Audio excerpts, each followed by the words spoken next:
Go ahead and call to order the September meeting of the Alexandria Transit Company Board of Directors. Thank you all for being here, and thank you to our staff and public for joining us. I hope everybody had a restful summer. Was commenting on the heat as we can, which has thankfully moderated in the last couple of weeks, but I feel like my summer was very, very lazy and uneventful as a result. But hopefully some of you were able to go places that were more tolerable and enjoyable. I'll ask our secretary to call the roll. Chair Kaplan. Here. Vice Chair Price. Here. Arish Gudger. Here. Matt Harris. Praveen Kafpal. Here. Jesse O'Connell. Here. Hillary Orr. Kirsten Phelps. Kendall Taylor. Here. Ajaisha Thomas.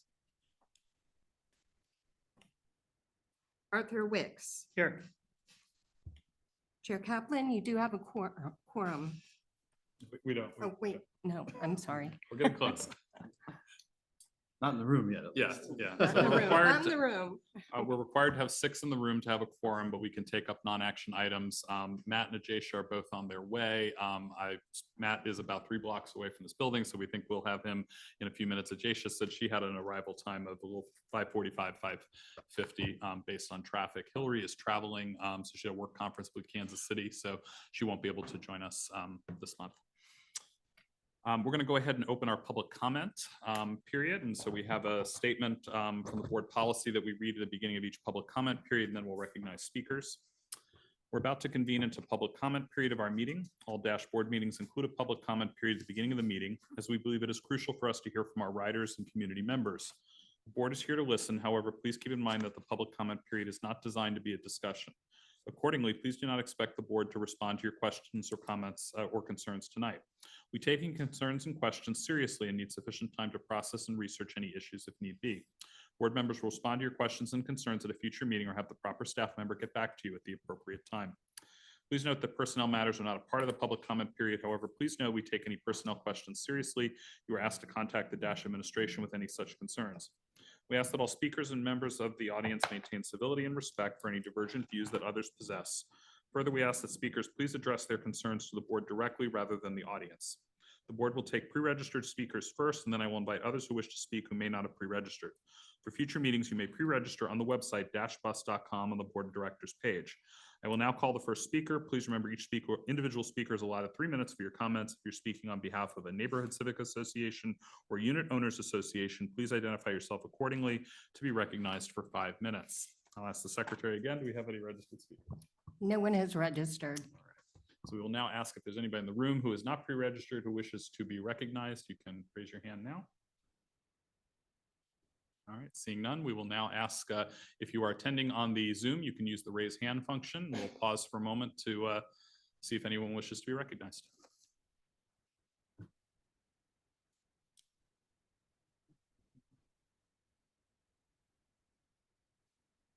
I do not see any hands going up, Mr. Chair.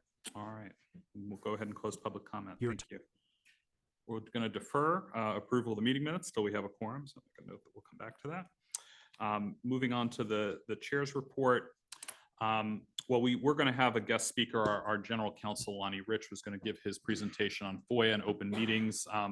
Those who were on the board last September, Lonnie came and gave that presentation. It was very well received, and I think provoked some discussion on the board to make sure that our processes aligned. Given that about half our board had turned over since we had that presentation, I thought it was prudent that we invite Lonnie again. We are in the midst of recruiting for a new general counsel, as Lonnie's going to be retiring in the coming months. But Lonnie, I thought since we already had the presentation, it'd be great to have him come. But he's not here tonight because he's recovering from some minor surgery, but he'll be able to join us in October. So we're going to defer that item to October, and we'll have Lonnie join us then. I know staff will go through some of the events from over the summer, and one of them was the Community Transportation Association of America, which hosted, and there were some wonderful pictures from the event that were included in our packet. I just want to say thank you for inviting us to join the opening reception for that event. It was very helpful for us to be able to spend some time with the staff from that organization, your staff, talk about how this event comes together, and to meet some of the managers of transit systems that joined us. I got to speak to a couple of people from very different places than here, very different communities that they serve, and it was so interesting to hear their observations both about what we do and then some of the challenges and opportunities they face. And there were puppies there too, which I guess we're in a bus operator training class. Yeah. Okay, thanks, Matt. So thank you for that.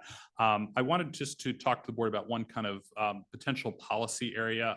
It came up over the summer, and this is the second time kind of in the last year that I remember where the board was asked to send a letter that under the chair's signature, but the board wasn't scheduled to meet before the letter needed to go. It was part of a grant application for charging infrastructure, Josh, that the city was applying for. They wanted a letter of support from our board, but it came in July, and then the application was due before we reconvened.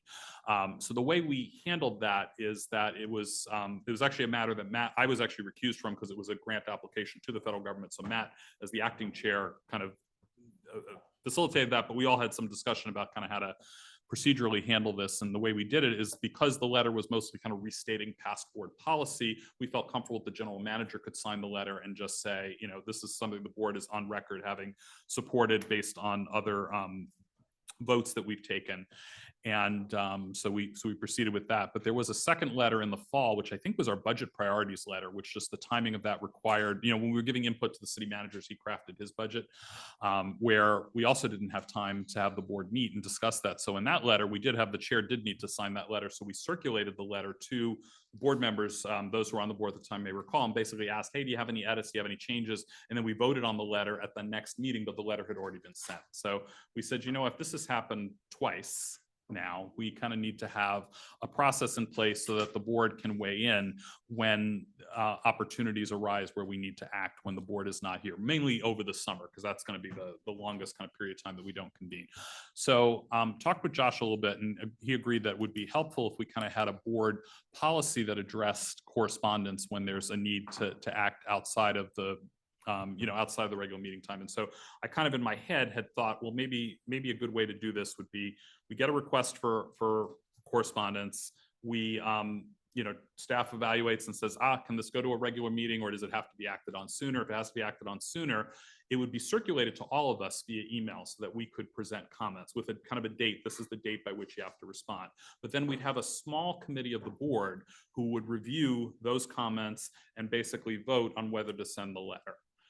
The alternative would be, and I had considered this over the summer, was did we need to get the whole board together to vote on the letter that the general manager ultimately signed? And you probably wouldn't have liked me very much interrupting your summer plans to do that. So I thought the committee could be the chair, the vice chair, and potentially, and I haven't had a chance to talk to Hillary about this, potentially the director, the TNES designee on the board would kind of cover, I think, a good representation of the board. I am not sure, and Art and Kendall, can weigh in on whether you think that staff would want to be part of that kind of letter approval process, but it seems to me that those three would give you a kind of a good cross section of the board. So I wanted just to throw that out there and ask reactions, comments, suggestions on it. Yeah, Matt. Sorry, I'm late. Are you going to run into any sunshine laws or stuff like that? So you may want to just have a two-person committee. So that'd be my first concern. The second concern is the discoverability of a long chain email correspondence among us. So I'd be worried about that, or at least think about that too. But I think if you keep it at two, you should be in good shape. There's varying law on whether email is contemporaneous enough to make it a live meeting. I am of the opinion that it's not, but that's just my own interpretation. But I think we'd want the lawyer to opine on that.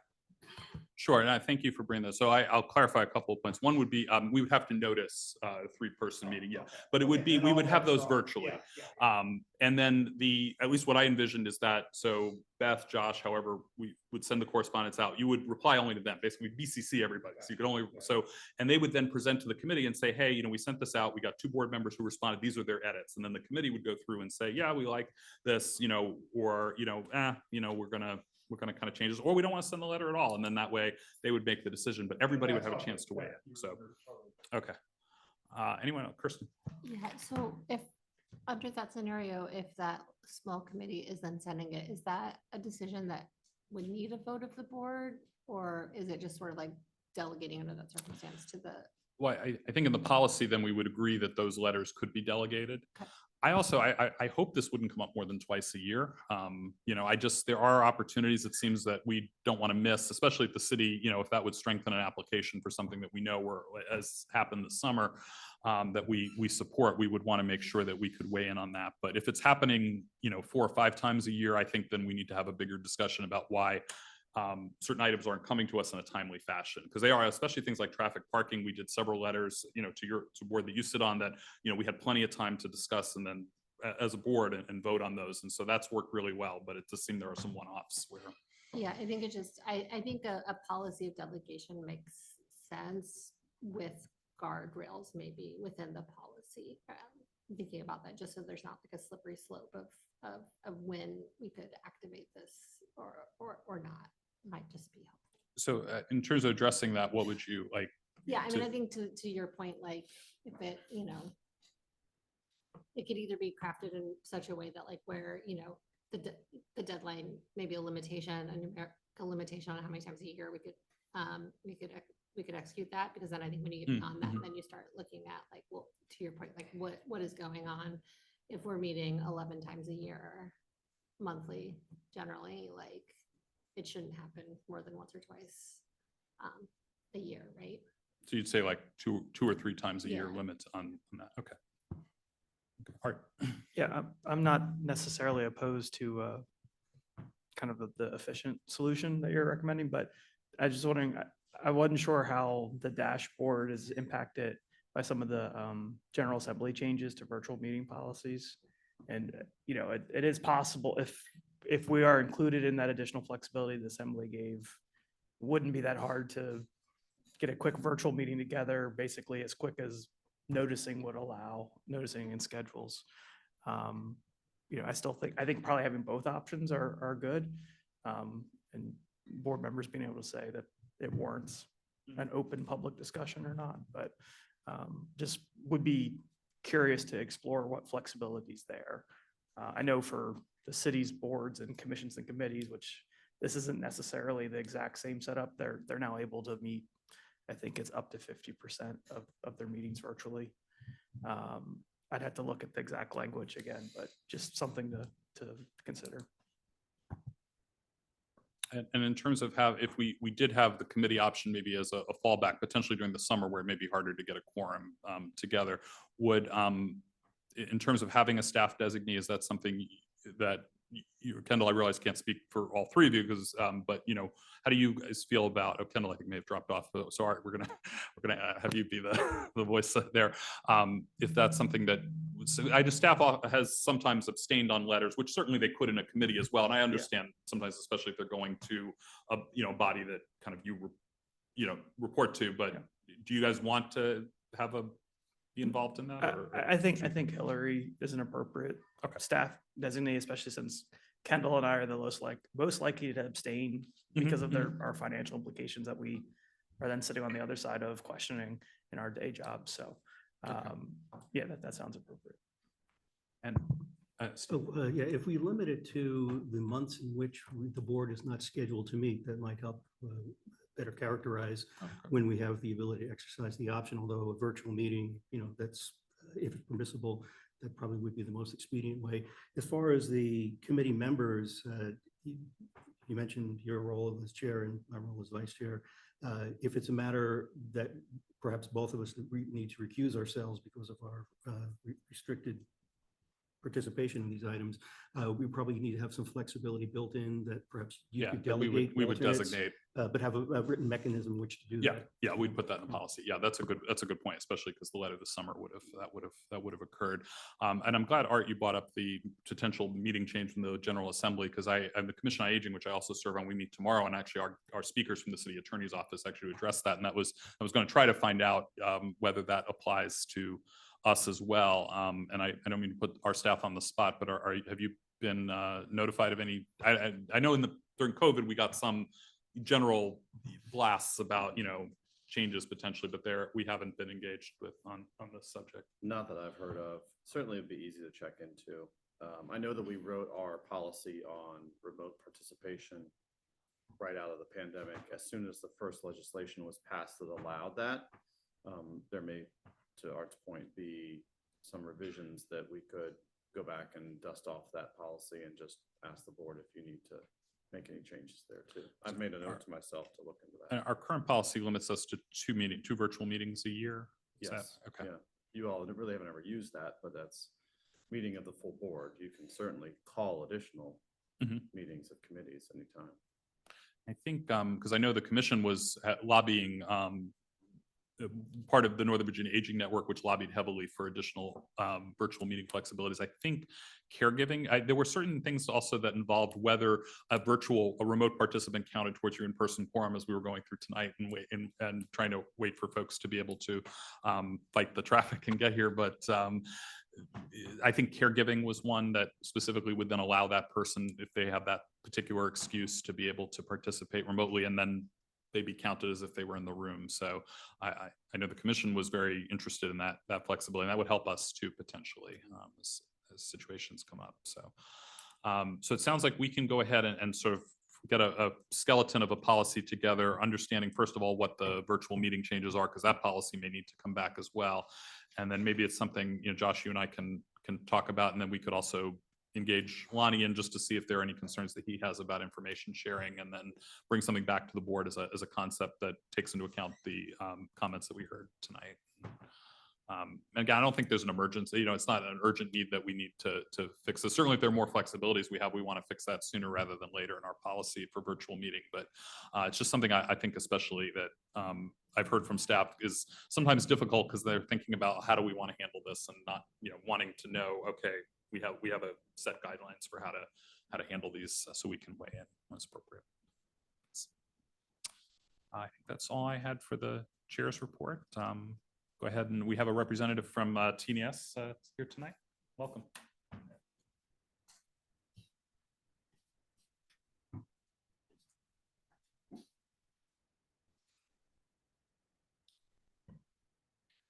Evening, everybody. Members of the board, my name is Jordan Exantis. I'm the Transit Program Manager in Transportation and Environmental Services. Been on board since the spring, so really happy to be here. And I'm going to be kind of delivering what would have been Hillary's remarks on some of our project updates, so you all can stay abreast of what's going on. I'll just touch very briefly on WMATA Better Bus Networks. I know Martin from Dash also has an update on this topic, but essentially we've been coordinating closely with WMATA, Dash, and other key stakeholders to review the kind of preliminary Better Bus Network redesign, and going through public comments and determining how we can address concerns and potential challenges of what's been proposed. And as I'm sure you all are aware, this is a contentious project, so the WMATA is holding their cards close to the chest, but they've told us that they will have their full recommendations later this fall, which will be shared publicly. Moving on to King Bradley, safety and mobility enhancements. At our June public hearing at the Traffic and Parking Board, a concept was voted and approved to convert a portion of the King Street access road from the two-way access road to one-way westbound, with the transit lane between South Taylor Street and Minokan Drive, adjacent to the Bradley Shopping Center. Essentially, this will make bus movements much easier along this corridor, increase safety, and just make everything flow much better through this corridor. There also will be other improvements like a dedicated cycle track, wider sidewalks, and stormwater treatments to make everything safer and much more aesthetically pleasing. City Council authorized staff to apply for a Smart Scale grant in June, and the one-way conversion will be considered on October 8th, the legislative meeting. The next project we'll talk about is Eisenhower Avenue corridor improvements. In the July public hearing at Traffic and Parking Board, they approved a concept to reconfigure lanes, put in protected bike lanes, make pedestrian safety improvements, transit access enhancements, reduce the speed limit, and some other changes to respond to concerns from the community about Eisenhower Avenue. The big change in this concept is to limit left turn movements from Eisenhower into Van Dorn and routing that traffic through Metro Road and onto Van Dorn that way. And this is a project that we'll be considering by council in the October 19th meeting, public hearing, excuse me. Duke Street Transitway, a project that's near and dear to my heart. At the June 24th public hearing for Traffic and Parking Board, they approved a service lane option. Those of you who've been following know there was many different options considered, but essentially what was approved is a concept that will convert the service lane along Duke Street between Moncure Drive and Cambridge Road to a one-way, install a two-way cycle track, and make several other changes at the intersection to reduce delays and make pedestrian movements much safer, reduce cut-through traffic, while maintaining a good level of service for transit and cars passing through that area. This one-way conversion will be considered at the November 12th City Council meeting. And in July, at Traffic and Parking Board, a concept was voted on and approved for South Pickett Street corridor, which includes lane configuration changes, protected bike lanes, pedestrian safety improvements, transit access enhancements, and also a lower speed limit. Subsequent to the public hearing, a group of residents filed a petition to appeal Traffic and Parking Board's decisions. So the overall project, as well as the appeal, will be considered at the November 16th public hearing at City Council. Moving on, transit access and amenities, what's known in our shop as the bus shelters project. Essentially, we have completed 60% plans for the installation of 20 new bus shelters, and we're preparing those materials to be submitted to VDOT for their approval. The full design for this project is expected to be completed in the spring, at which time we'll move forward with procuring a construction firm that's going to do the site prep and installation work. And all of these sites were selected based on close coordination with Dash and evaluating lots of criteria such as ridership numbers, equity considerations, and the ease of construction. In addition to this project, internally, we've also been working on our bus stop program, which is looking at approximately 20 stops. And we have some strategy to bring funding to these stops through the ADA requirements and bringing those stops up to code. And this work will take place in the fall. It's primarily putting concrete pads and changing parking requirements and moving things around so that people can get safely to and from the bus stop, from the sidewalk and to the bus itself. And lastly, we have two corridor projects which we're kind of kicking off this fall.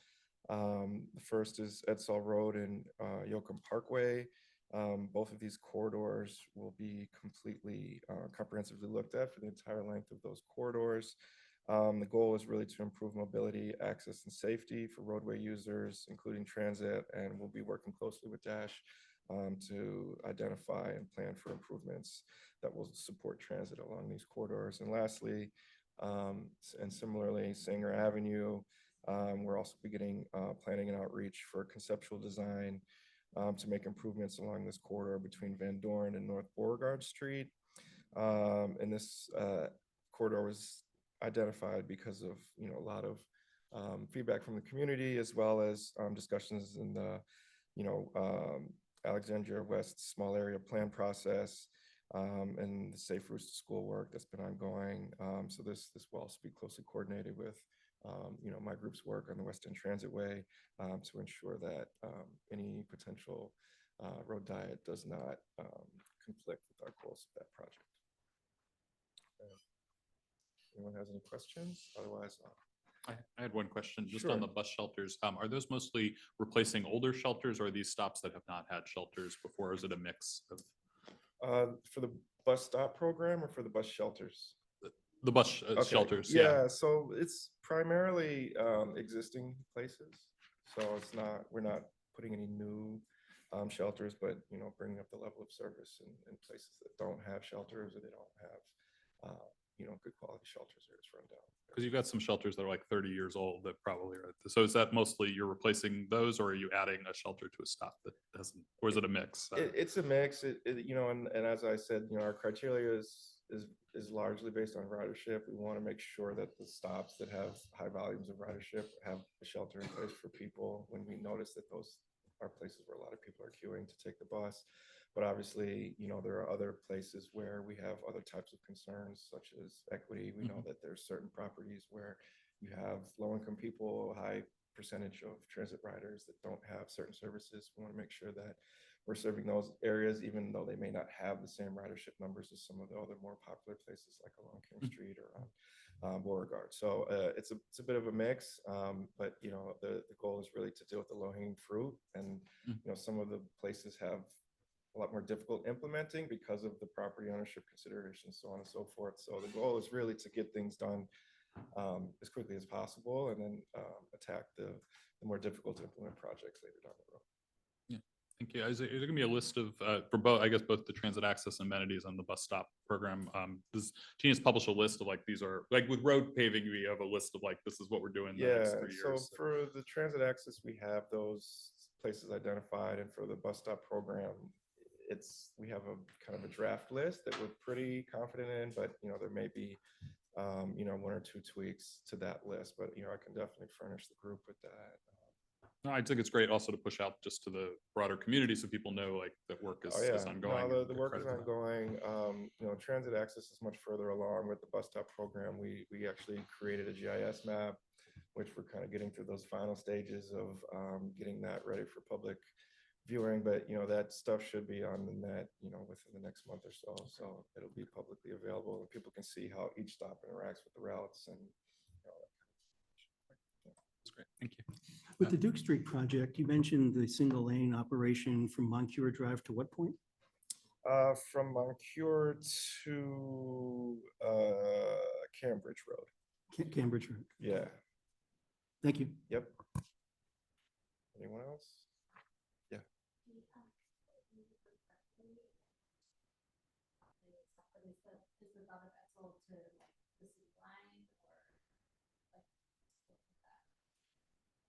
Yeah, as I understand it, it's the whole corridor. I'm assuming it'd be to the city line. We're not going to go beyond our jurisdiction. Yeah, but yeah, for sure.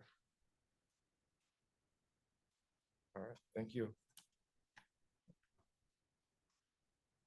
Let's circle just before you, let's circle back and do the minutes since we have a quorum now. So these are the June meeting minutes that were included in our package. Are there any revisions to the minutes as they were presented? If not, is there a motion to adopt the minutes? Moved by Matt, is there a second? Second by Art. All in favor? Aye. Any opposed? Any abstentions? I abstained. I was not at the meeting. All right, noted. Thank you.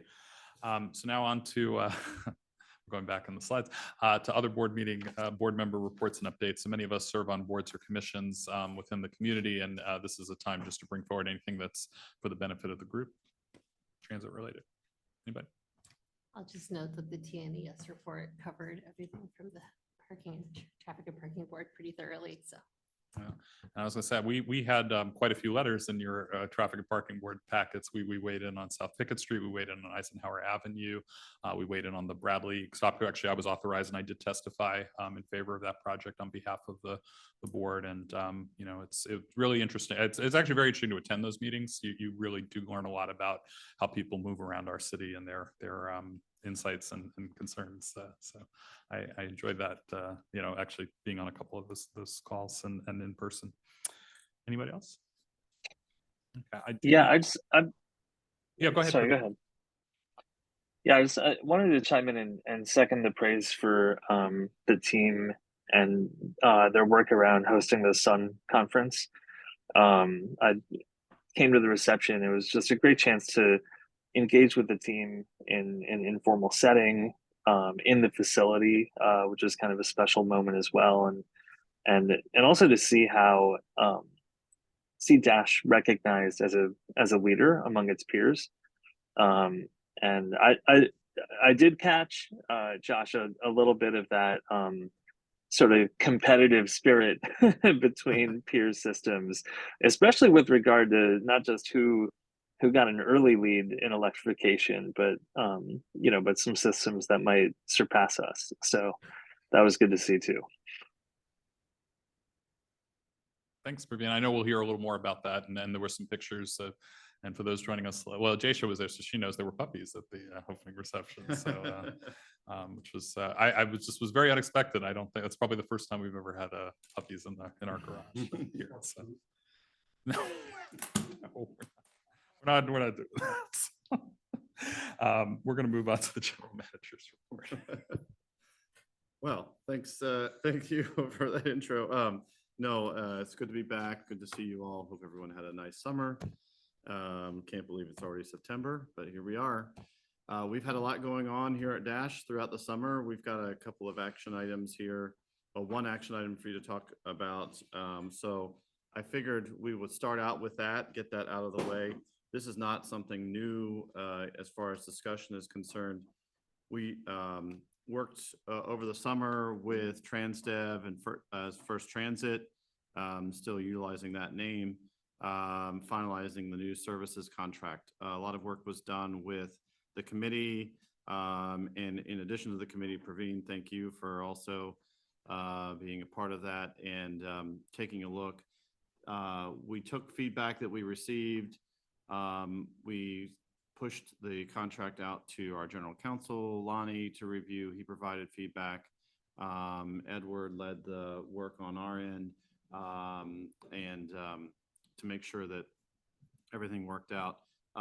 Nick Promponis and Kristen Tolan, who are sitting in the second row there, have joined us this evening, both to represent the main players who are supporting us in this contract, but have also been working on it with the team. And of course, their legal counsel has also weighed in. We feel confident that we've captured the essence of the intent of this agreement, this new agreement with a company that we've worked with for a long time, and certainly individuals within that organization that have been here since before the acquisition. So in all, from my perspective, we feel comfortable with the proposed contract.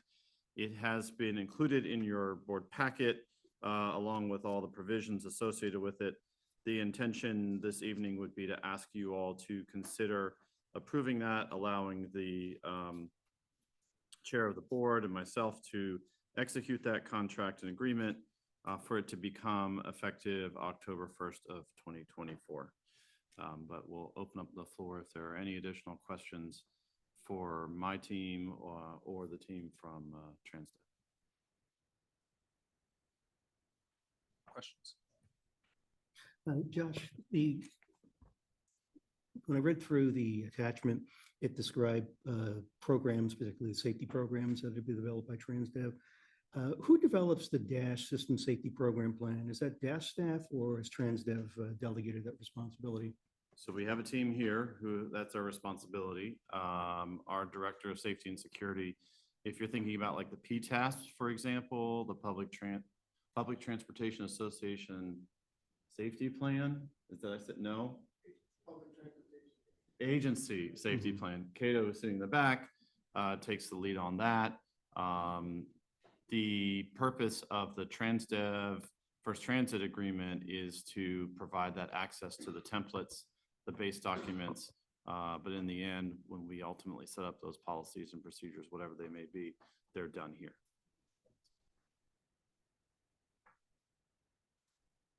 There, I know we've had some discussion in prior months, and the committee worked very hard to get an RFP out and then to review the contract. I want to thank those who served for their efforts. Is there a motion to adopt the contract? I'm sorry, could I just jump in Oh, with please. one issue? So I noticed, and I was just quickly scanning through it, that the term of the contract looks like it runs from October 1st, 2024, but then it ends on June 30th, which makes sense. But it's talking about a 3-year initial term. So I think that may need to be cleaned up because it looks like it's actually a 33-month term. This is just in section. That is a good catch. That looks like a typo.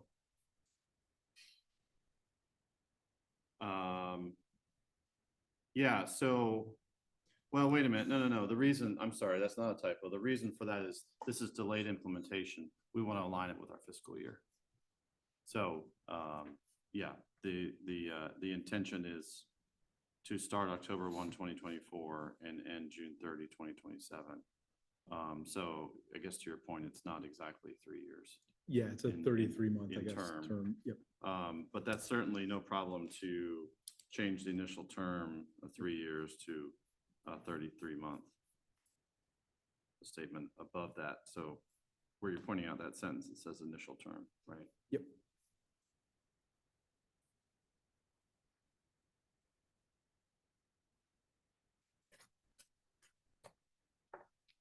So I've made a note of that. If you want to consider adopting it with that correction, we can certainly incorporate that in the final document.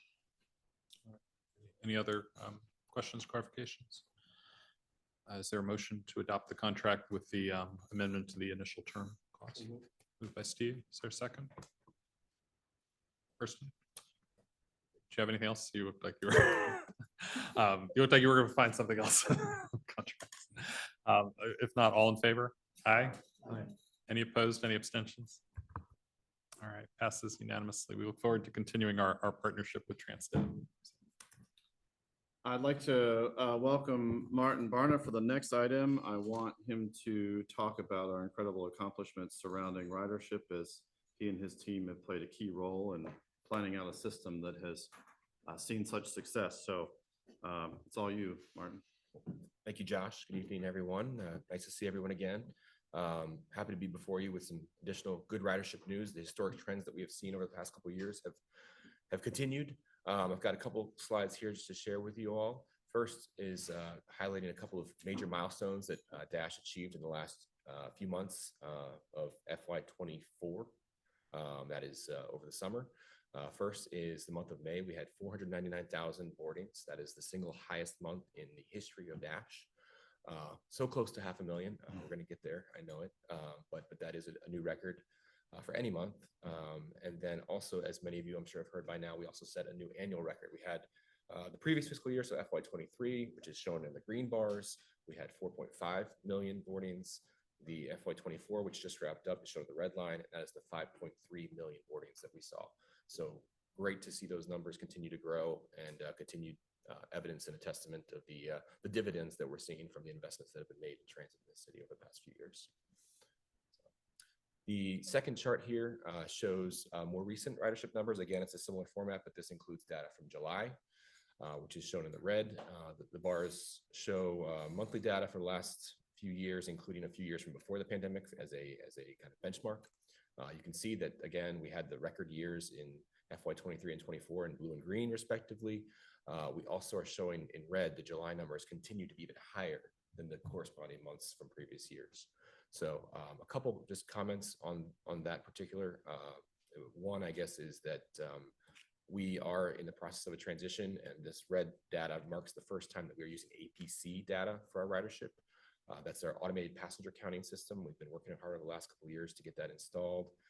We are still in the final stages of getting it certified, but we are confident enough that we are going to start using that as our primary data source. And I would note that, so that's the only bar on here that represents APC data. The rest is farebox data from when the drivers are pushing it. If you were to change this to the farebox data for the red bar, it would still be higher than previous years. It would be about 450,000. So still a big increase from last year. So we're going to continue to monitor the APCs and compare them against our farebox data. We also have manual counts where people go on the buses and count manually to double check the numbers. That's part of our NTD certification as well. So, but the main takeaway is that just we're seeing continued growth. And then the last point I wanted to make is just that kind of from bigger picture standpoint, we're seeing these record riderships and it's great news. It's fantastic. But it does come with some challenges. If you go out and ride a bus today, you're going to see more people on that bus. You're going to see more crowd. You're going to see that bus is stopping at more stops to pick up more people. Because of those issues and because of the continued growth in our area, continued traffic congestion increases, it is getting harder and harder to maintain our current services at the level that they need to be maintained. So just in terms of maintaining reliability of service, trying to maintain a standard of crowding so the buses are not crowded so that people are having to be passed up or having to stand. We are really tracking those and seeing some of those trending upwards to the point where we are probably going to need some additional resources just to maintain current services coming forward. So, I guess I just wanted to make sure that seed was kind of planted a little bit, that, we are seeing great numbers, but there is going to potentially be a cost to kind of sustain those numbers with the quality of service we believe the community deserves. So. Find that tracking with ridership satisfaction surveys or riders still have? Yeah. So we've done customer surveys a couple times over the last few years, and crowding has been identified by a large portion. We also, just today, my team and I were riding on line 35. It was the middle of the day, not during the peaks or anything, middle of the day, still 10-minute headway, so great service, but it was packed all the way along Beauregard Street. And we have additional programs that we're starting where a lot of staff are riding to kind of get eyes on some of these routes, and it tracks. So we are really seeing some great growth, but yeah, we need to just kind of address some of the issues that rise from it. Physically, are the buses wearing down, or like what is there? Not so much wearing down, more so. I think it's more so being aware of how we're distributing buses based on their size. So a lot of our dispatchers are trying to put larger buses, the 60-footers, in the places where we know we're going to get hit hardest. A lot of the school-oriented routes are where the 60-footers go as much as possible. We also have an NVC grant that was awarded through the Commuter Choice Program, where we were able to purchase 2 additional 60-foot buses specifically for Line 35 through their Commuter Choice grant. Electric, right? So they'll be arriving in, I think, January. Is that still the date? So we are, actively working on ways to increase our fleet, adjust our operations to account for that.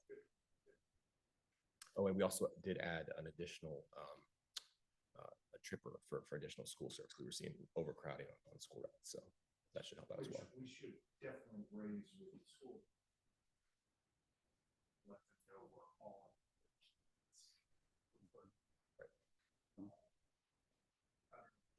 been on our radar for a while.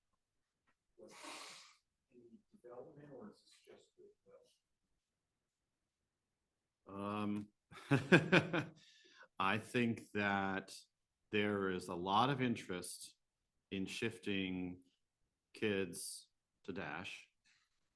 There is a lot of interest in reducing the burden on the school systems to provide what is essentially redundant transportation to ours, adding costs to the city, and having to support drivers and other equipment that specifically only does school bus transportation.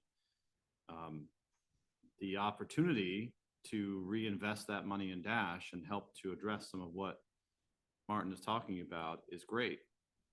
The question is there sufficient political will, and is there sufficient ways for leadership in the respective parts of the community and the respective entities, being the city and the school board, the ability to pull that off? I continue to be vocal about that opportunity, and I would love to see that come to fruition in the future. To my knowledge, there's no indication right now, though, that that's what's happening. Then just one last question: the buses that serve the high school, our buses, is ridership increasing? Are we seeing more students using? To the I think it's a extent that big, there's- yeah, it's a big part of our ridership increases is certainly students. I think that line 35, line 30, you see a lot of that, right? I Yep, mean, 31, 35, 36. I mean, the strange thing is it's always free. well, not always, but it was free for them to ride before we went fare free for the system for a number of years. That program started shortly after I got here. So it wasn't like, all of a sudden it's free, right? And of course, there must be a reduction in school buses. Those kids ride out. So as a parent and a bus enthusiast, I do know that the school bus driver shortage is a very significant issue right now for the school division. I had a question, and maybe it's out of left field, but I do wonder if there is space for the city and Dash to look at, are there funding opportunities through like Department of Education, federal fundings, if there were to be some sort of more formalized sort of partnership between Dash and ACPS? Like they wouldn't necessarily, Dash buses wouldn't necessarily become school buses, but I'm just wondering, when you speak of opportunities for that, not just to help address some of the overlap in activities and maintenance and things like that, like, could it potentially open up additional funding opportunities that Dash otherwise wouldn't be eligible for? Yeah, I mean, I think to your point, there could be some ways that we could creatively explore programs from DOE that would allow us to funnel some of those resources over to Dash. But what we've run into, in fact, most recently on the grant we talked about, I think it was in the spring, which was a EPA grant, right?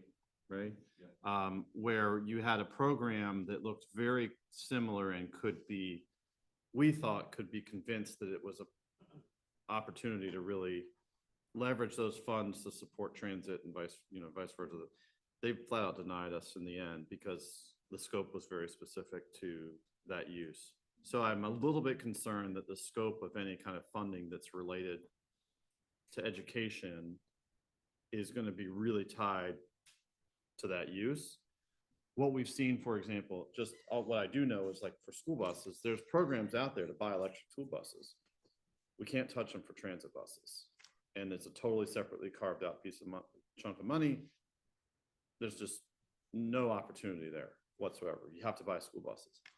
From an operating perspective, in the back of my mind, I think that's where the opportunity really exists. And I'm not versed on how the schools are funded and all of those details, but if there's operating funds that are being used to transport kids that can be better leveraged by increasing more service that the kids are using on Dash, that was kind of one of the opportunities that I'm thinking of. But, we are having conversations with the school administrators, and we talk with the folks at the school side that are involved in pupil transportation and try to push the opportunity for them to say students can ride Dash, and to really get people thinking about switching to our service.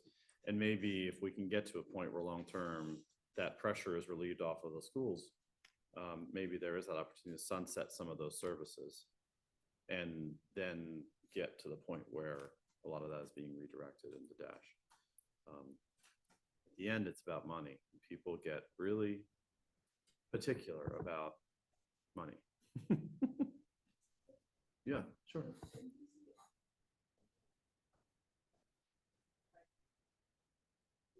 Yes.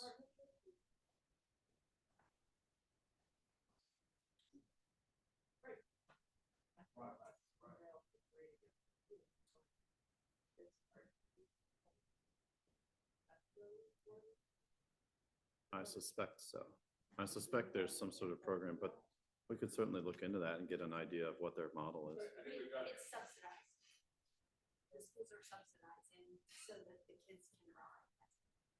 So there is, Just out of their general budget? I I believe so. Hmm. When they worked with Ramada to get to that place.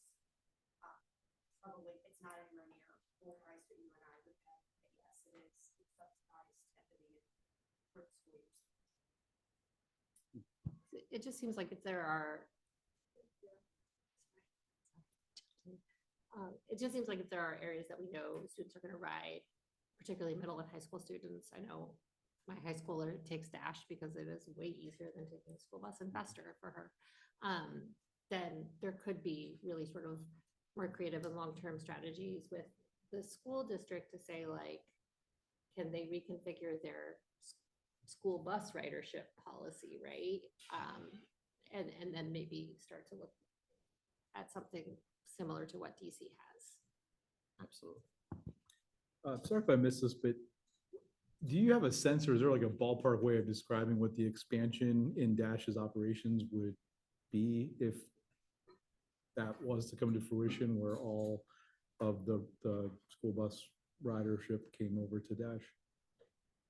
Well, I think there's two possible ways you would approach it. And I'll let Martin feel free to interrupt me if you think I'm going the wrong route on this. One way would be to analyze where the students are coming from, where they're living, and their proximity to using Dash. Is there a Dash service in place today that they can use to get to and from school? If so, is there the opportunity then to not run school bus service to that household? Mhm. And then how does that apply throughout the city? Does that take half of the students off of school buses? If so, then you've got an answer of what you can do today. The ability then, or the focus then would need to be on the schools looking at what students can't access Dash, or it is unsafe or unreasonable to expect them to access it. Maybe it's based off of grade level, right, or age of the students. In such a case like that, you then are looking at putting less school bus resources out there and targeting only the people who really need the school bus resources. Right now, as I understand it, I don't have a kid in school in Alexandria, but my basic understanding is that if you want to ride the school bus, they're going to provide school bus transportation to everyone who goes to school. Yep. Doesn't matter that there's a Dash bus literally right in front of their house, they're still going to provide that school bus. And so to me, that philosophy is the thing that at some point we've got to find a way to rethink. Now, to what Martin is talking about, and I think the thing that's probably causing his blood pressure to go up right now is he's already saying we already have a problem. And so I asked him to articulate this just so that we as a board could understand what the sort of looming potential issue is as this ridership continues to grow, which is the lack of the ability to maintain our schedule. We're already seeing that in our dashboards. We're seeing on-time performance down year over year. So the dwell times, the amount of time it takes for that bus to stop every so constantly, and the passengers to board and the light. And when you, speaking as a bus operator myself, I can tell you that when the bus is full, your dwell time increases significantly because you're sitting there with the door open and you've got this sort of shuffle going on where you're waiting on that one person who's in the far back of the bus to make their way down the aisle and out the door. So that's one component. The other component I think that Martin is alluding to is the capacities. So then when you've got a bus that's full already, and I do think that that is the first thing we should be focused on. We should be focused on buying larger buses because it is the low-hanging fruit solution to some of these problems. Because you don't increase your operating costs, you don't change the dynamics of the operations of your service. You simply have an asset now that carries a lot more people. But what Martin ultimately is saying here is that many more people causes more dwell time, continues to reduce the reliability. And so eventually you start needing to add buses in between those or increase your frequency to then create a situation where you're not bogged down. But at the end, I continue to feel like there's a lot of opportunity here. I think we just need to be we all need to be really understanding the fact that we're going to go into a budget season. We're going to be talking about current services. Inevitably, it's very, very likely that we'll be asked to be as constrained as we possibly can be, which we always do. And then we're gonna say we've got these supplementals that we've never gotten to from 2022, by the way, are still out there. But now we have a whole nother dynamic, which is just to maintain service levels that people need today. And that's one of the things in our strategic plan is we've got to do today, what we do today, we've got to do that tomorrow. And so it will always be my number one priority to address that. I don't know if I might have danced around your question a little bit, but I'm just trying to kind of give you all the pieces that are kind of flying around in my mind. And I think everybody else's as we have these conversations. So I think my question was overly simplified, and I don't know if there's an easy way to really answer it. I think what I'm wondering in my head is, it's a very complex question, right? The idea of what are all those routes? What routes need to be, have buses added to them? Which routes are brand new? Is there variability in the sense of maybe the agreement with the school system, or however that shakes out, only serves to provide bus service to students who don't have any access to Dash, and Dash picks up the rest? There's different models. I guess the question ultimately is there a path right now or a means to begin that exploration? I don't imagine it's going to consume a lot of resources, and there's a lot of questions that would be unanswered unless the school system was fully on board and providing you with that data. But I just wonder, is there any opportunity to start exploring that, to dedicate some resources? Because it is a recurring problem. It does seem like there's interest in trying to come up with a solution or with some kind of compromise with the school system, assuming that there's buy-in and everything else. But it seems like there's a lot of research and analysis that needs to be done before even getting there. Well, then I'll give you an overly simplified answer. We're already starting some of that. Okay. And I feel very confident that our team can really help to figure that out. That's great. Yeah. The things I can't guarantee, I can tell you that Martin and his team are very invested in this and very committed, and that I am, and the rest of the leadership team is. The wild card is the external players. Mm-hmm. Yep. But I do want to continue to just toss out there this idea, and hopefully over time people will start to warm up to it. I think it's already happening to some extent, but I think that's going to be the ultimate goal. If I could just add one last quick thing on that, I do know that the ACPS is beginning its like 5-year redistricting, which they're going to finalize next year. And so questions of where students live and which schools they should be going to and what that looks like for transportation are going to be very, very prevalent. So I do think, even if it's a longer term project, to kind of keep those conversations and inquiries going, like this is actually the moment, like over the next several months, because this will be on ACPS and the school board's mind. So I think it's an opportunity to seize, I think, to advance the conversations. Great. Yeah, just the one other point of context I want to add to this is there's probably a near-term decision point here, in the sense that the school's capital program has had hanging out in year 2 for a long time now, a pretty significant investment in their transportation facility, which is in need of some work. It keeps getting pushed off because there's a desire to holistically think about this area, the area of the city, and what we're doing with it.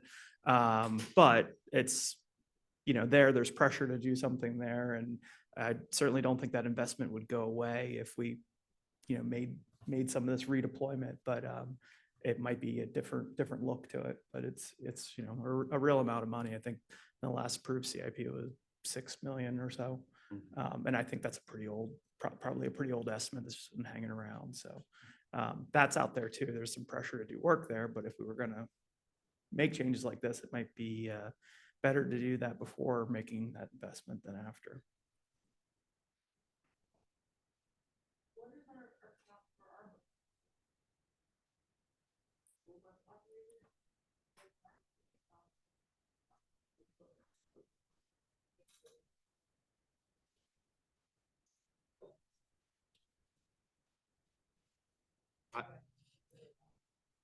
I'm not sure if Stephanie and them heard the question, but her question is, how are we staffing wise, right, with our bus operator population? impression is that we're doing quite well, but you want to speak to that, Stephanie? Yeah, so technically we're overstaffed. But we have decided previously of operators allocated, trying to identify what that number is. We're working on that now and the software that we have up with us trying to determine how to right now. So the short answer is we have enough operators, but we're trying to pinpoint what the exact right number is. Yeah. Right, for sure. And I think, yeah, no, it's, can we get you to come work with us? Those are definitely the kinds of things that we're also thinking about. I think on the surface, to kind of answer your question though, we've definitely gotten to a point where we weren't before, which is that we've got a good team and we're well staffed. But to your point, yeah, if we're going to do more, and that's where at the end of the day, that's where this is all coming from, is this sort of alert to say, hey, heads up. At some point, we're going to have to start talking about dollars and cents here to address this. Yeah. Yeah. Yeah.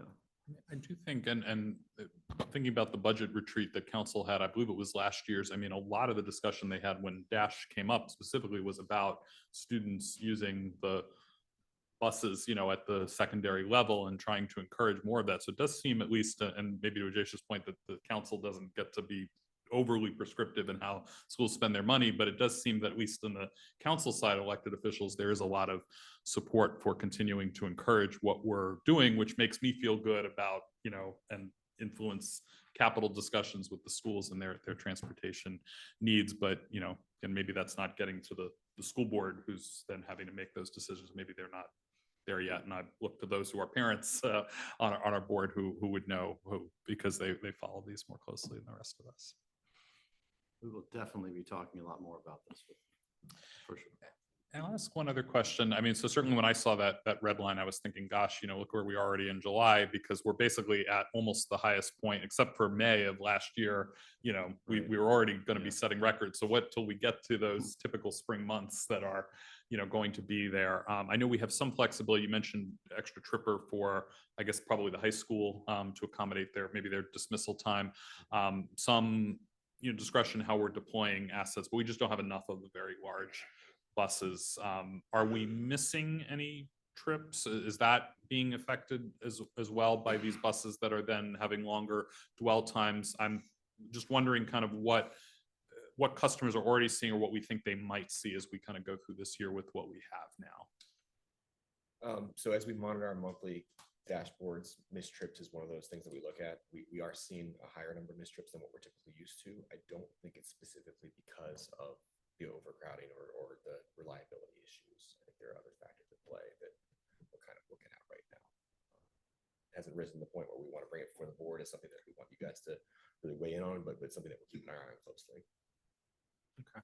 And then are we also seeing increases in, we have some routes that are commuter service. We have some routes like line 34 that was realigned to a new metro station, so I imagine we're not seeing crowding on those buses, but are we seeing, is this being distributed? The increase we're seeing, are they being shared across the entire system, or do we have any routes that are either steady or decreasing?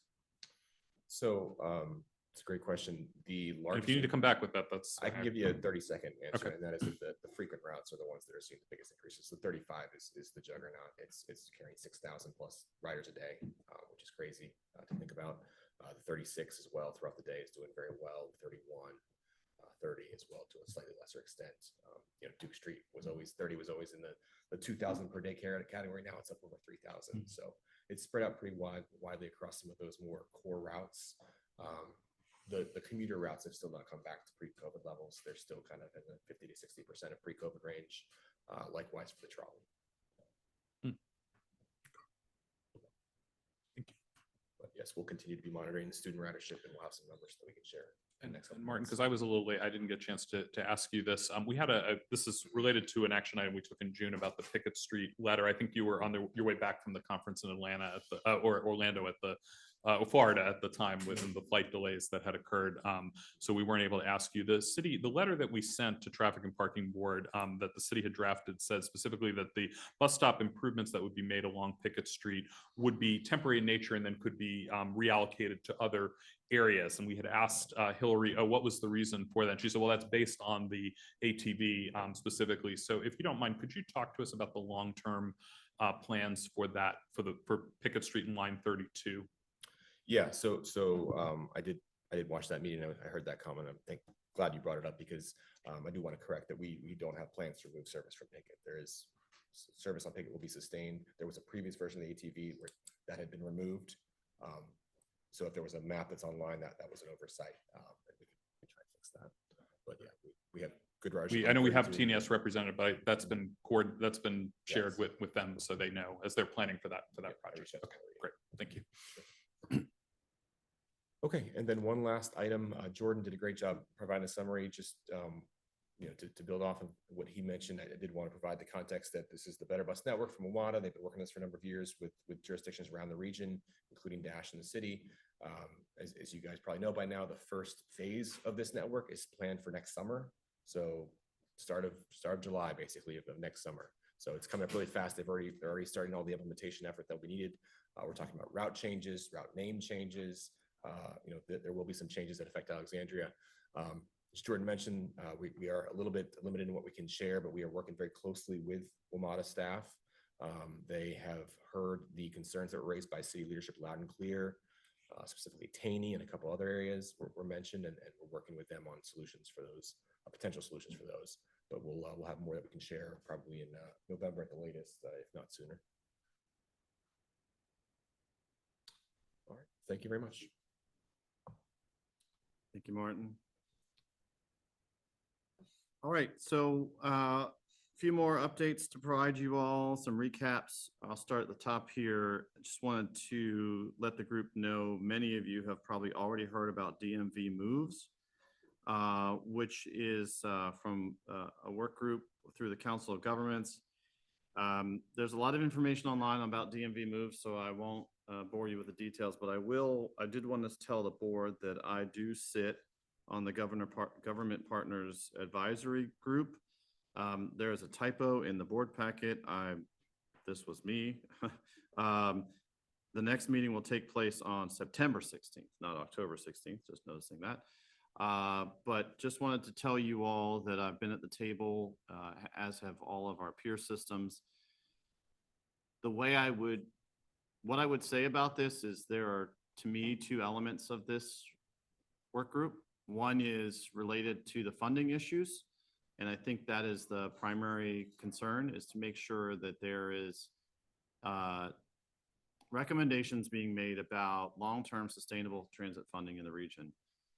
Another way to put that is dedicated funding for Metro, which has never existed since the 60s. So take that as you would. But we are excited about being at the table to help recommend options regionally to help address that continuous issue every single year. It keeps coming up.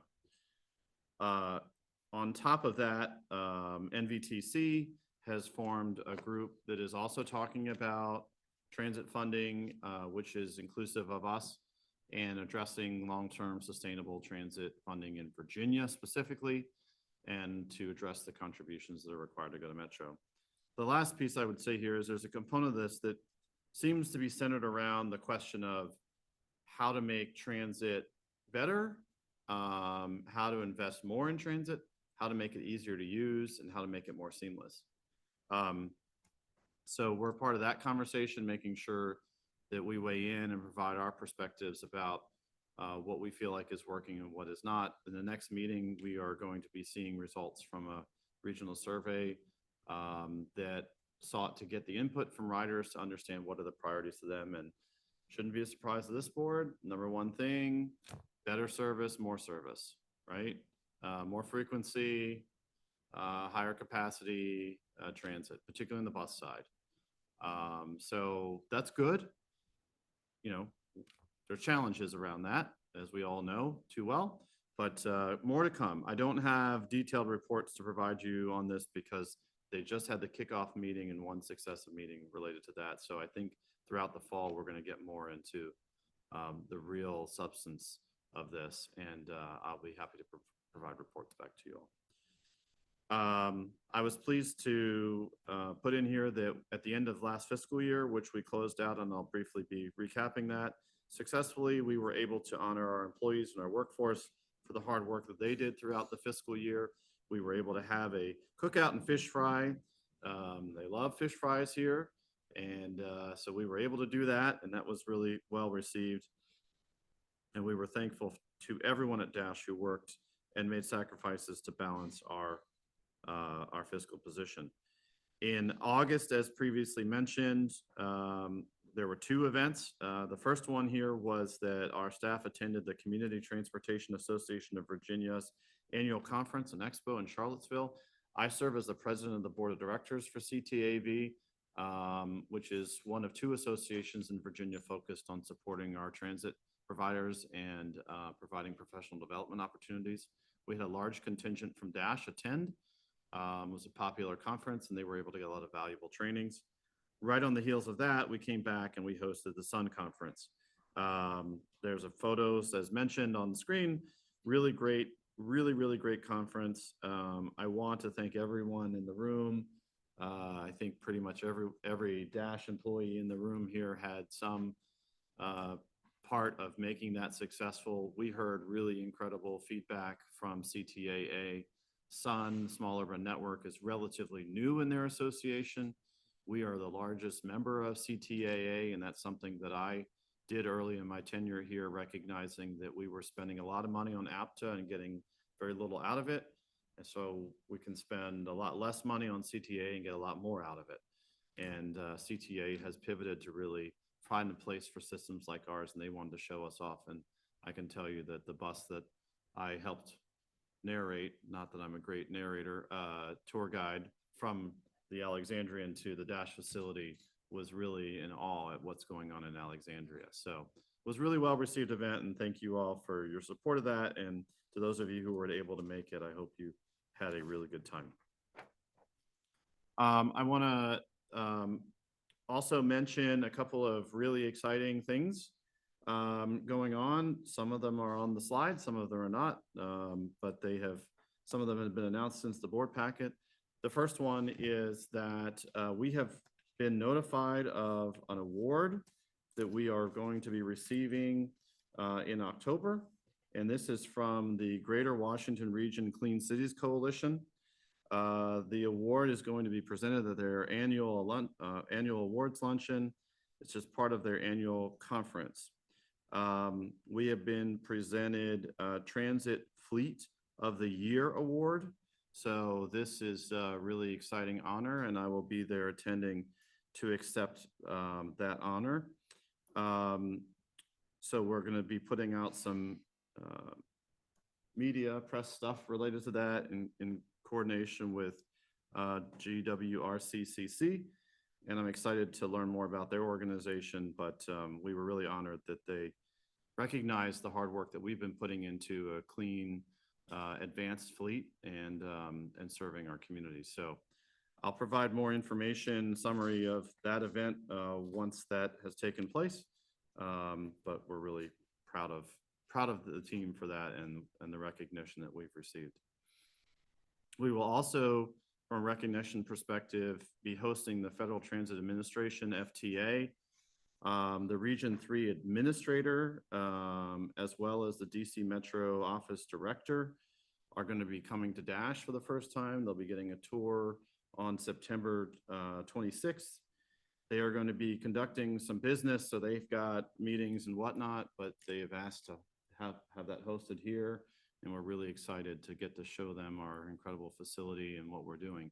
This is really exciting for me because, as some of you may know, historically I've struggled to get out from the invisibility shield that you end up under in this region from WMATA.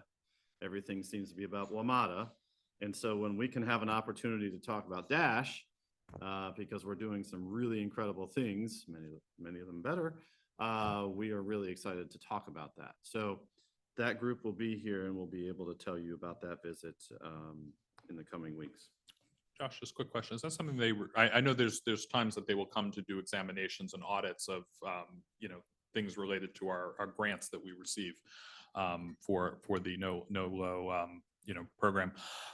Is this something they do typically when they have a new system that's receiving money for the first time, or this is something that they're just really interested in Dash because they want to know more about our I program? think in large part, they're interested in Dash. Okay. And what we're doing. We're a new subrecipient of Lono. In the future, we will be subject to reviews.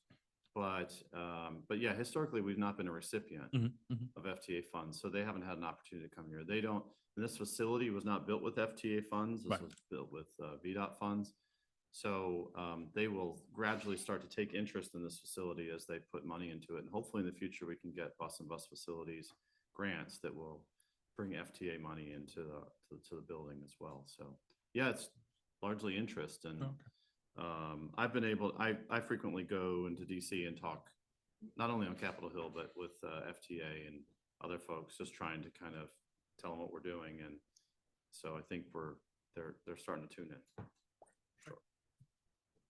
I want to welcome Camilla to just pop up here real quick to talk to you about the ridership event and the forthcoming rodeo. You've got, sorry to those of you on the screen, I don't know where the camera is, Praveen, but there's some cool flyers here. We'll try to send you all a copy, but Camilla's going to talk to you all about, just make sure you turn that mic on so they can hear you. Okay. Hi, everyone. Thank you. I want to talk about the ridership celebration, which is happening Thursday, September 19. That's going to be from 4 p.m. to 6 p.m. at the William Ramsey Rec Center. We're going to have games. We're going to have a food truck. We're going to have just a lot of activities for different people. So everyone's welcome to join us. We're going to have remarks starting at 4:30 p.m.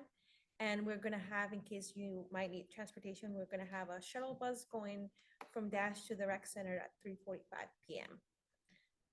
We are also so far confirmed 7 vendor tables that are going to be there with city departments and different community organizations. So yes, this is the event. I don't know if anyone has any questions, and I hope everyone's able to make it to this great celebration. I also put the rodeo flyer, so that's going to be October 6th. And this is on a Sunday. It's going to be from 9 a.m. to 2 p.m. So 9 to 12 is going to be the competition of the bus rodeo, and then from 12 p.m. to 2 p.m. is going to be the staff picnic. So we'll have, again, a lot of games, a food truck. We're going to have ice cream. There's a lot of different activities for the kids and for the community. And everyone is also welcome to join us. And if you are interested in being a judge, we're welcome to have some support, and you can let us know and we can sign you up for judges, or just stop by. That's a good question. Could you Yes. tell us who the 3 individuals are that are featured on this flyer?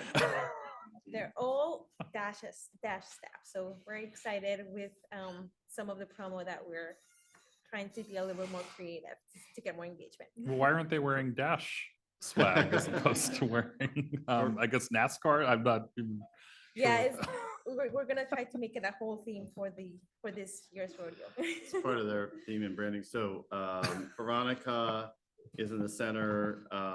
Linnell Glover is our #1 driver in the awards, and Brian Roby is he's our rodeo guru. He's an operations supervisor who actually is involved in the state rodeos as well, but he sets up a lot of the local rodeo logistics, and he's been doing it. I actually competed against him as a driver. I did beat him. So now we're gonna find. Brian says he watches our meetings, so we're gonna find out if. Yes, he does. He does. I don't see him on the attendee list, but yeah. So we're really trying to.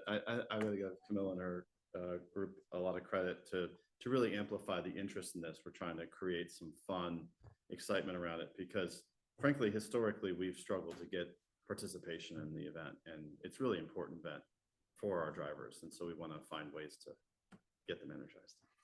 And certainly would encourage for the picnic, board presence, and as they do have a lot of great food and kids activities. So it is really a great family oriented event. And I know that means a lot to our employees when they see us there. And it's a great way to interact and celebrate some of their achievements, because you'll be recognizing employees as well for service and safety milestones and other awards. And the J Show is a good tour guide of the rodeo course. I think she's got it all figured out by now. You can drive.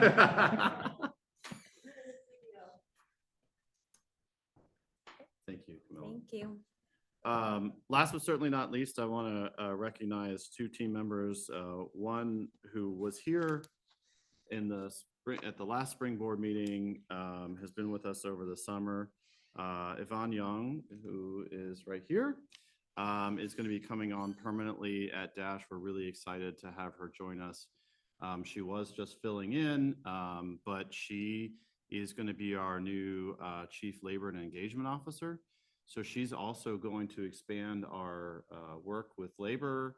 She's going to take on a lot of responsibilities around our contracts. She's going to be leading the organization in employee engagement, professional development, training, safety, all of those components of our organization. And she brings an incredible background. I couldn't even begin to summarize all the things that she's done.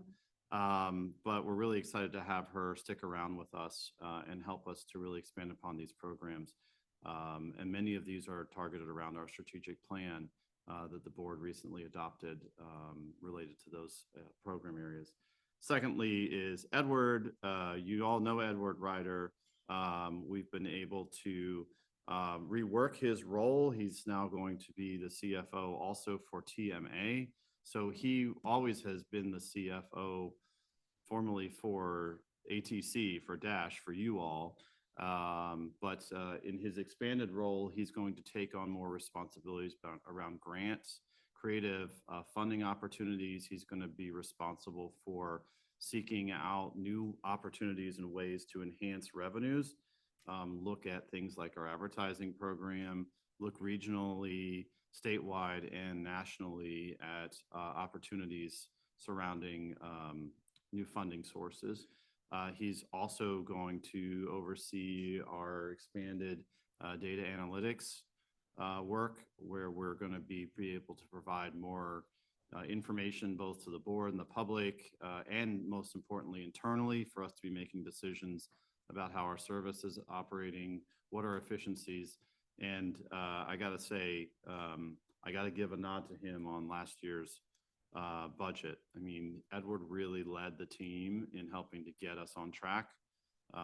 He did a lot of work to find that end result, which is going to be on the next slide or two, where we had a balanced budget at year end. So I'm really proud of the team.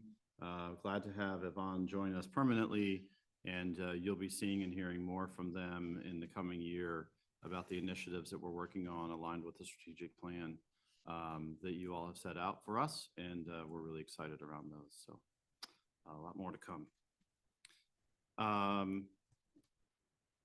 Next item in my report here, I sat down with Chair Kaplan prior to this meeting to talk a little bit about how we could strategize and make the board meetings more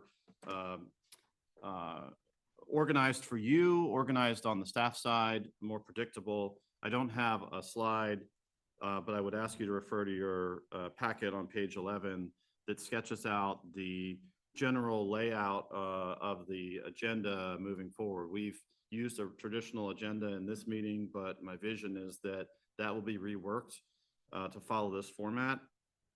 And they're put into subject areas. So our first subject area being collaboration and engagement. There's a time slot allowed, which is based off of public comment periods, the typical amount of time that it would take to go through, in the worst case scenario, a large number of speakers, and that would where that would put us from the time frame perspective, and the discussions. Then taking care of just regular business items. So we're going to shift things around, and just the checkbox items that you do, we're going to get those out of the way. The third area is new, and that's centered around strategic initiatives. So discussions, presentations tied to the ATC strategic plan. Many of the things I talked about that Yvonne and Edward are gonna join Stephanie and Ray in responsibility areas and helping us to execute that plan, to grow those areas and talk about those programs. The third area is staff reports and departmental highlights.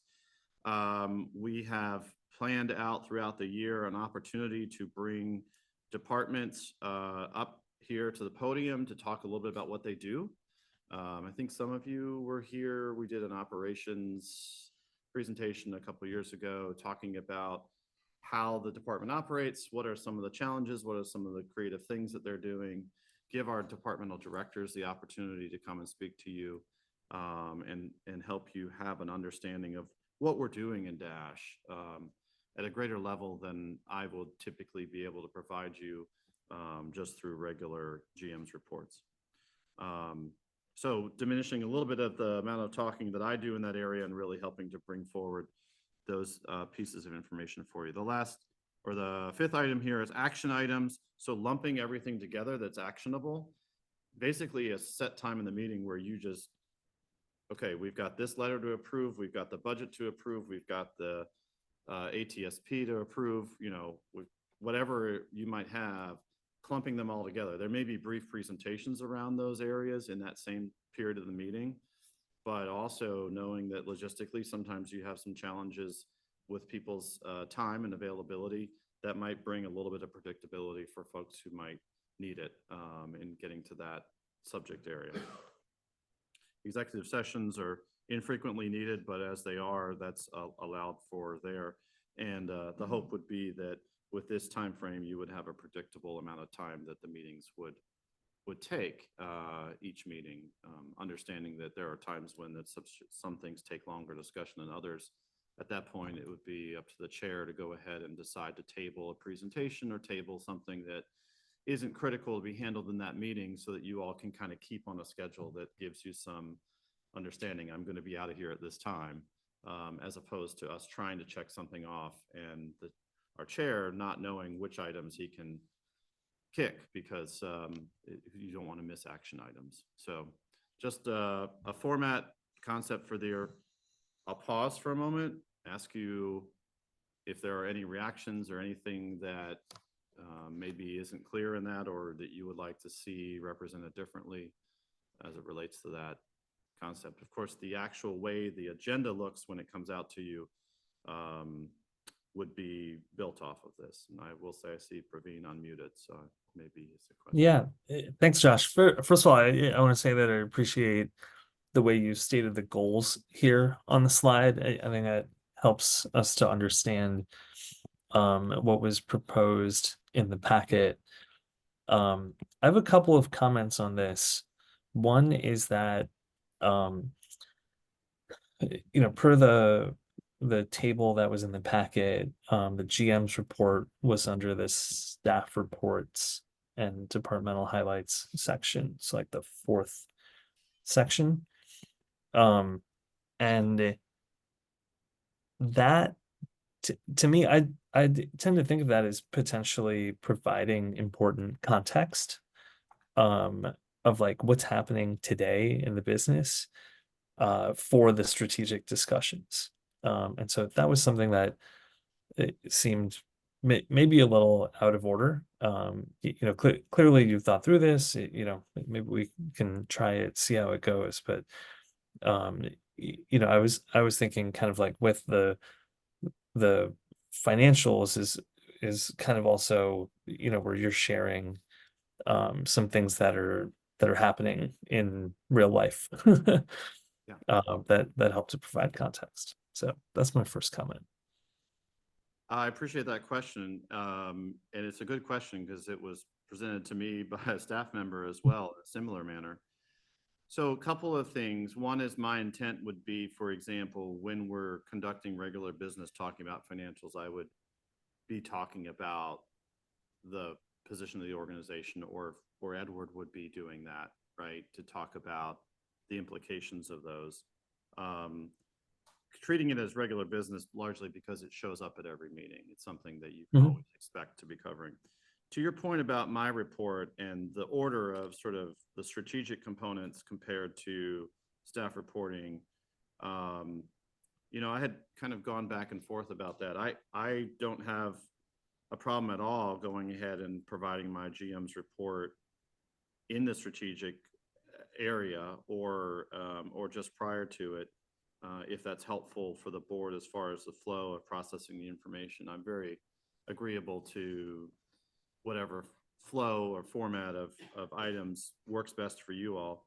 I think my thinking was that strategic is going to be, again, tied to that strategic plan and unique discussions around initiatives centered around that, and pull those discussions out of my GM's report so that I'm not lumping that into, again, what I would think would be a little bit more whittled down component of my quote GM's report, and really helping us to think about, and me and my team to make sure we think about bringing forward strategic Right. elements. But again, if your recommendation is to run through those prior to getting into the strategic discussions, and the other thing I would say is that we wouldn't necessarily always have a presentation in that area. There may be times of the year where there isn't something at all related to that. I don't know if that's helpful. Well, so I think some of it hinges on how strategic is the strategic discussion, because it could be that, when we're looking at the strategic plan goals, if we're having sort of a bigger discussion with longer term implications on our strategic goal of customer experience or our strategic goal of environmental stewardship, then, that we may not need to know what happened in the past month to have a bigger strategic discussion with longer term implications, right? In some senses, that should be like insulated from the day to day. So it's kind of how do you want to use the board's strategic advisory time? So that would be the case against my comment. It would be like, it doesn't matter what just happened. We're talking about, big topics.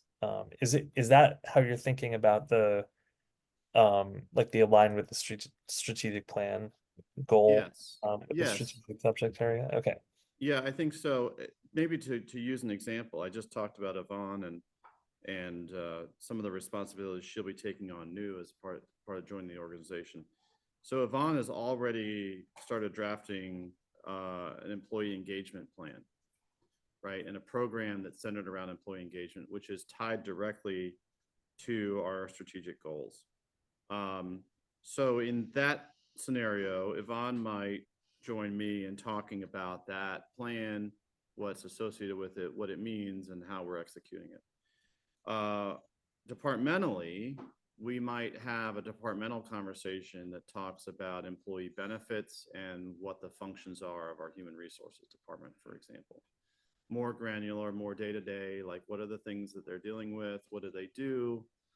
Right, what do people have today? So I don't know if that's helpful to kind of give an example of how they would look different from each other. Yeah. But they are tied together. So to your point, there may be reason to tweak the order so that when we are talking about something, you all have already heard some basic components of something that ties up to that. And certainly we could tweak that. And would something like the TransDev contract that we did today fall under action items? Yes. Okay. Yeah, I'd like to understand what if you could say more about the timing, the thinking of the timing for the action items, because I'm generally like not a fan of leaving the need to have items for the very end, because if something earlier in the agenda takes more time, you're running late, people have to leave early, then it's hard to get to, it seems like that makes it harder to get to the things that have to happen, as opposed to being able to, knock them out earlier, and then the strategic discussions, and the other items here could take up the rest of the time. So what was the thinking there?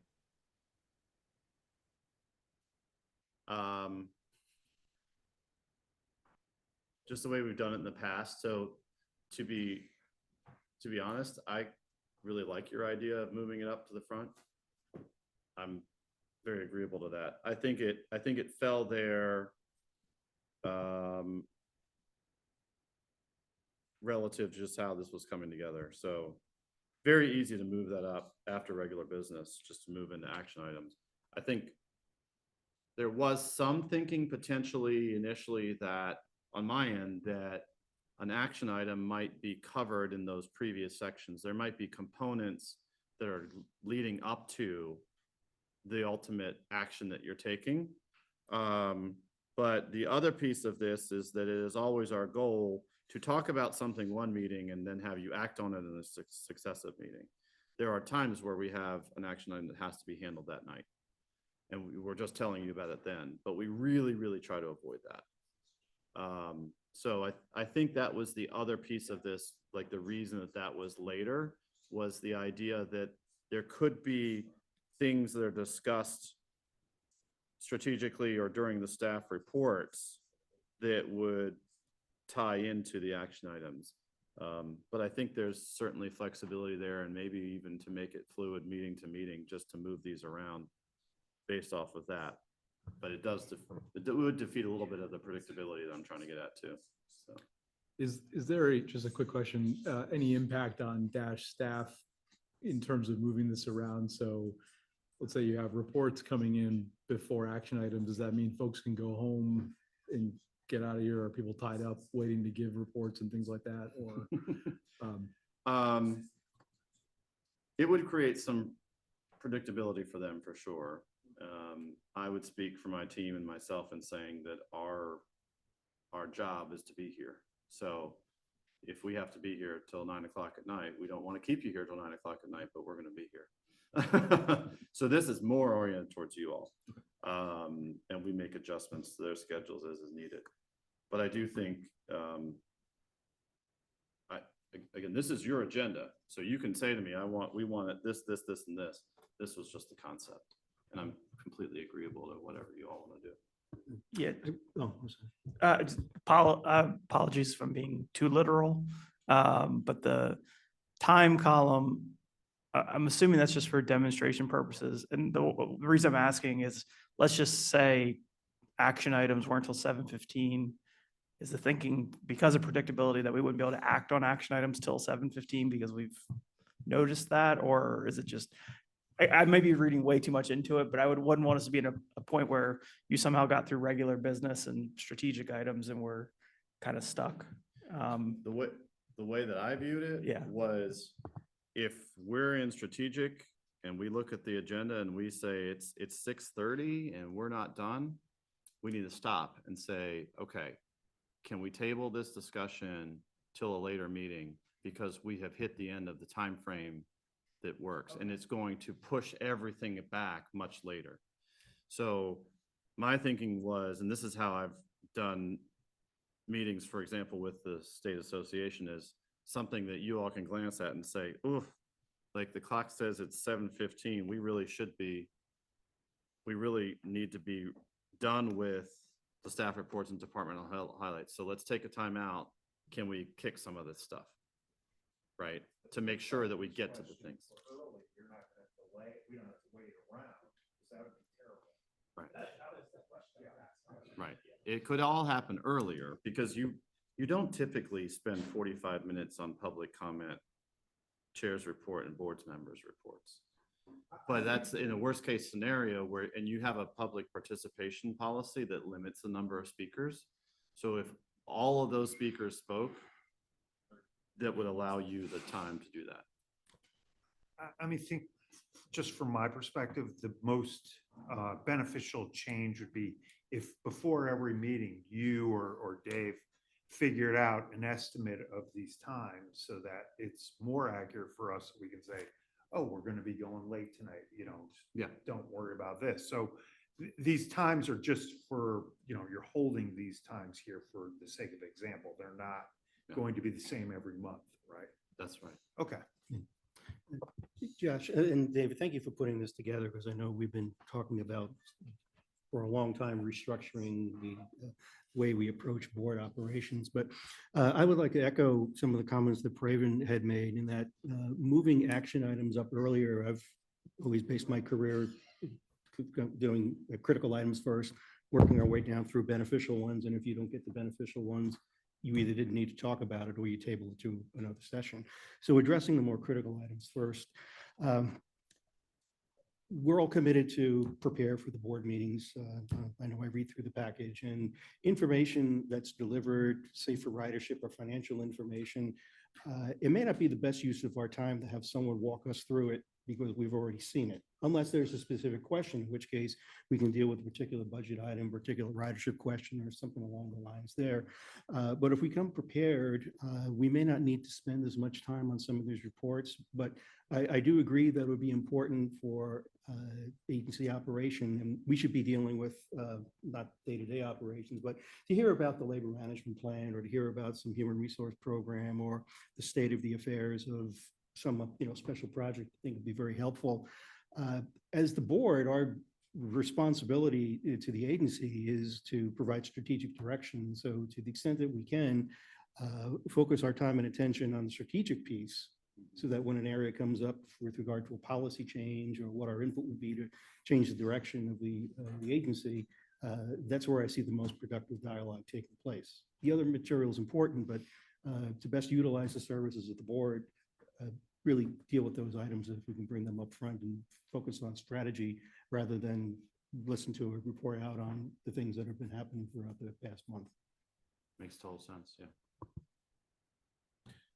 I will say, well, first I want to say that, Josh had approached me over the summer and said, I've been doing some thinking about how we kind of reorganize our board meetings and create some additional structure to it. And so this was entirely a staff-driven process. And so I want to give him credit for really coming and thinking, about this, because, he and I meet every month to kind of build the agenda. And sometimes we do spend some time trying to figure out kind of what buckets or how to structure meetings. And I think this is going to be a lot easier now because we've got basically just, we figure out what the label is and then we look to where it's going to go. So I think that's going to help us. And to, as I hear a lot of comments about using our time, I had asked about the scheduling for the meetings, and I was actually interested in that. And Josh said he mentioned he'd had experience with that because I had watched one of the Transportation Commission meetings. And Steve, I don't know if they were doing that when you were chairing the commission. They have very strict time limits on all of their agenda items. So for example, I was watching that meeting for WMATA's Better Bus Network presentation. They had allotted, I think, 20-25 minutes to it. And they were still, their members could have gone much longer on that, but their chair was like, hey, we allocated this week to get to all our Very few of my meetings items. ran late when I was the chair. Oh, okay. Okay. Well, no, I mean, the current chair, and to her credit, really kept them on, required them to be very focused so they could cover a lot of items. And so I had asked about whether we could incorporate that here, not because, again, our meetings, I think we use our time very well, and we have all of our members are extremely thoughtful and well prepared and bring great insight into kind of areas of kind of Alexandria life and things professionally that you have experience with.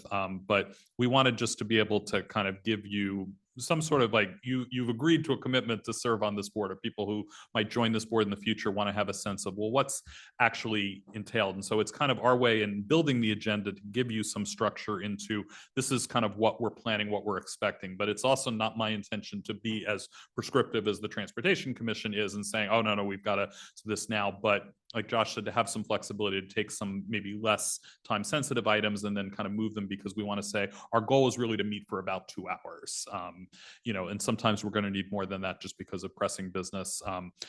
Public comment's going to be, and public hearings are probably going to be one of the harder ones to predict because we just don't know. We have public comment opportunities like tonight where we didn't have anybody. We've had public comment opportunities where, we've certainly had our full allotment. And if it's a public hearing, we don't limit the speakers. We take everybody at the beginning who wants to be heard. And so that would be something we'll have to kind of gauge and see if we have to move things around as a result. But I think this will help a lot, but we'll of course play with that, because if we're not sticking to that, we're routinely running late, we're routinely running early, then we're going to have to make adjustments to that and say, tonight, for example, I thought would be about a 75-minute meeting, but we had great discussion about schools and our role in providing transit and other important items. And so, we sometimes are surprised. And the longer meetings sometimes are than the short. We bought in dinner sometimes for meetings and we've been done in 90 minutes. So it really, it just varies depending on what the board wants to do. But I think this will be a really great guidepost, and I think it will be so helpful in building the agendas and our commitment to you all to respect your time and your family time, your work time, and other things that you do to ensure that you're able to be here. And also, like if you're running late, you'll have a sense of, okay, we're going to probably get to those action items around this time. I think one of the things and you and I, Josh, spoke a little bit about the action item placement, I think, when we had our meeting, specifically about, a lot of times we do have presentations or things that are going to influence the action items, but then we come back to specifically take a vote. And those who've been on the board longer know we may be voting on, say, the what we now call the Alexandria Transit Strategic Plan, but we've already talked about it. Martin's been up here giving us all the inputs, and so a lot of it is just the final finessing of the motion that we come back to in action items. But I don't have any particularly strong views that they have to be at the end of the meeting. But I think the action item piece actually will likely be short because we've either introduced it at another meeting or earlier in this meeting and kind of then finessed any concerns, because that way then we know, hey, we can actually take action on this, or this needs to be deferred because we've got more work we have to do on it. So. But again, I appreciate all the hard work that went into this. And, I think we're just trying to be more predictable and to have an easier time in building these monthly meetings. So what I'll do is take this feedback. I've made some notes and drawn some arrows on my document here, and we'll craft a format. We'll give it a try. I would ask you all to please provide feedback on that after the next meeting or two and say, this doesn't seem to be working, or this is working, and whatnot. And if it's successful, great. If it needs tweaks, I'm all for it. And one other quick item, just to draw your attention to, we have the locations for all of our meetings for the remainder of the fiscal year already out there. So if you're wondering, is this a City Hall month as a dashment, where you'll be in April, May, June, et cetera. So, I think we hope that will help as well, also for planning. Yeah, perfect segue just to say, on page 12 of your packet, we've drawn out the entire fiscal year by month for you, to give you a sense of when things are going to be happening. A couple of things to highlight as you look at this. We broke it into 3 categories each month. Things listed as board are typically going to be things you're either going to be talking about, seeing, hearing about, or making decisions about. Things that are listed as dash staff may or may not directly impact the board. They may be just informational to say these are things we're working on behind the scenes, or we're preparing for you, or we're working with the city on. City is focused on city timelines, city activities. This is a working document, so we'll update it as the city budget schedule comes out and is fine-tuned. The city has also released the docket item due dates for council meetings, and there are oftentimes things that this board might work on and want council to support or otherwise sign off on. And so this gives you a quick reference to say, this is the timeline you need to work with in order to get there. And so that we're able to stay ahead of that. So that's the goal of that. And that also is about giving you predictability, giving you an understanding of kind of what to expect. We do maintain an internal working document that gives Beth a sense of sort of all the things she should expect to be receiving, and helps to remind me that these are things we should be talking about. But putting this in front of you, the hope is that this also helps to provide you some predictability and make sure you have that information. I was just gonna say thanks, because this is really helpful. And also, you said it's a living document. Council actually approved their budget calendar last night. So we now have dates for all the work sessions and add, delete, and public hearings and all that. So that'll be helpful for this group, and that we typically send someone to the budget public hearing. So that was released last night. Great. Well, we'll update this and find a way to maybe see if it makes sense to have it sort of appended to all of the packets so that you always have it there if you need it. Okay, last item that I have is just to update you on the fiscal year end. You've got information in your packet. I won't spend a lot of time on this, simply to say we had a very successful fiscal year. We ended the year with a slight surplus. That is based on our staff calculations. These numbers may move around a little bit. I know that Kendall, we are with you and supporting you as you work through, the city stuff, but I know that Edward and the team sort of work to pull this information together to provide continued predictability for you, and to give you a sense of sort of where we saw things landing. But I was looking on Zoom for clapping hands and thumbs up and explosive fireworks, but I couldn't find any, but great job. thank you very much. We're glad to hear it helps, and we're going to continue to strive to keep it up.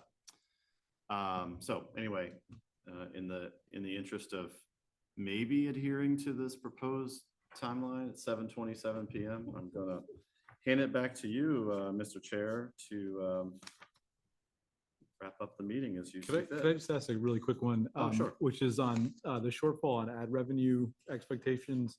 Just curious, like that's looks like pretty significant. Would love to understand what that's attributable to. It's something that's been plaguing us since the advent of our ad program. It is part of the strategy of getting Edward more involved in components of the organization like that, having that responsibility. I know that the team is actively redoing that.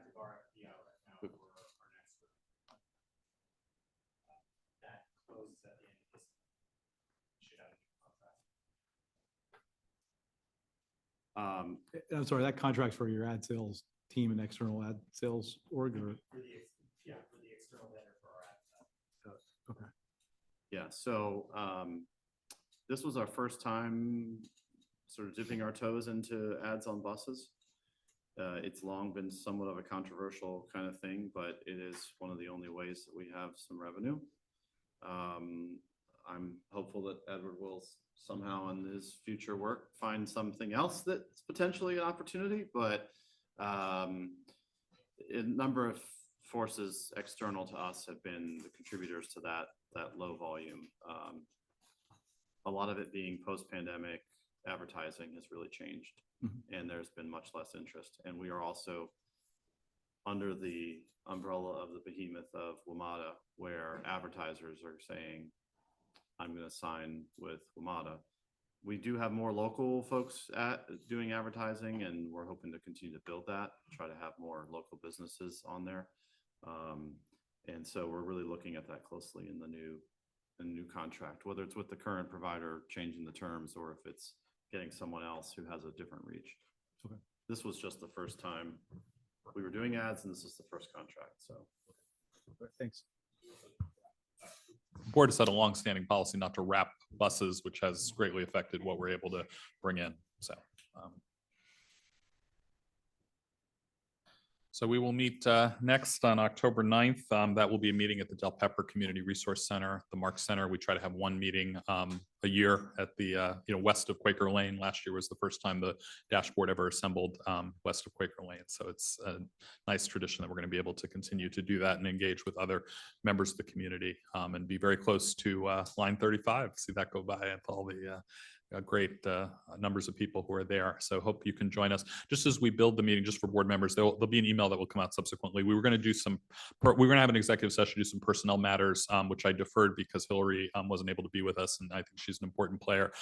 So that will potentially, we'll have to see how the rest of the agenda looks, but that may be a longer meeting because of those items that got pushed. And Lonnie will be with us in October as well, since he's recovering from surgery. But look forward to seeing all of you then. It'll be 5:30 p.m. And is there a motion to adjourn? Moved by Art. Is there a second? Second by Arish. All in favor? Aye. Good night. Meeting adjourned. Bye. Thanks, everyone.